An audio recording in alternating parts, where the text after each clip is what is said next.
को लेकर के और निकलता है तो क्या करता है, वेदव्यास जी को दूर से रोज प्रणाम करके चला जाता है।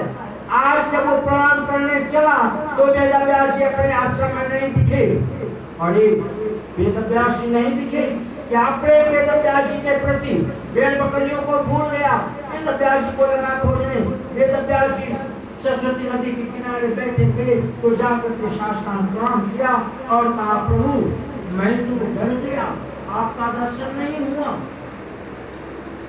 और ऐसे ही समय पर नारद जी उपस्थित हो गए और वो व्यक्ति प्रणाम करके चला गया।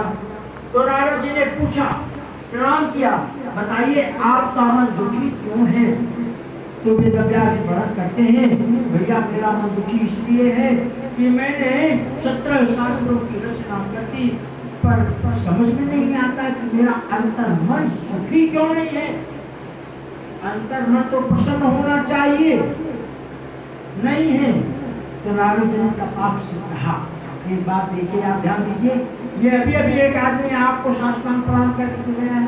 बोली हाँ, बोलिए आपसे कुछ मांगा नहीं, कुछ बात नहीं किया, प्रणाम करके चला गया।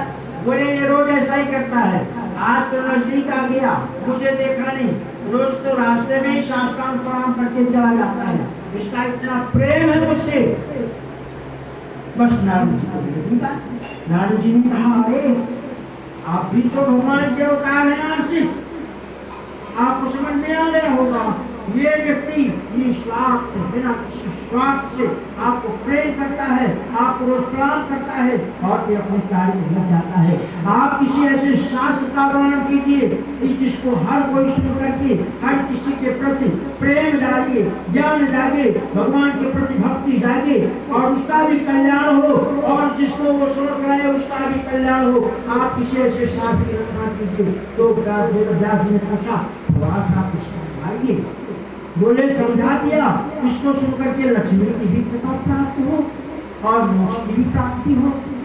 बस नारद जी के वचन को सुनकर के वेदव्यास जी प्रसन्न हो गए और कहा, बस ज्ञान मिल गया, मैं जिस वेद की रचना करूंगा उसका जो नाम रखूंगा श्री मध्य भागवत की कथा, और पुराण होगा 18वां जो समस्त पुराणों का सम्राट कहलाएगा।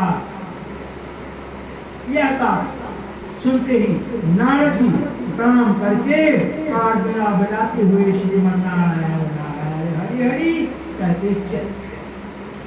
और वेदव्यास जी ने इस श्रीमद् भागवत की रचना।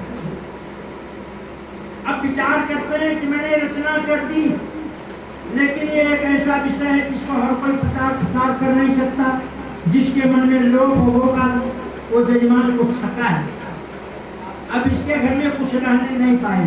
आज मैं आया हूँ, अपना शिष्य बनाया हूँ, लौट के जाऊँ ना तो इसके घर में कुछ रहने नहीं पाए। अब वो ब्राह्मण कौन सी कथा सुनाए, अर्थात कथावाचक लोग भी नहीं, लालची नहीं है, धर्म को प्रतिपादित करके जीवन जीने वाला हो, कामी नहीं हो, ईर्ष्या क्रोध इत्यादि ना उसके अंदर ऐसा व्यक्ति हो तो विचार करने लगे, भगवान से प्रार्थना क्या।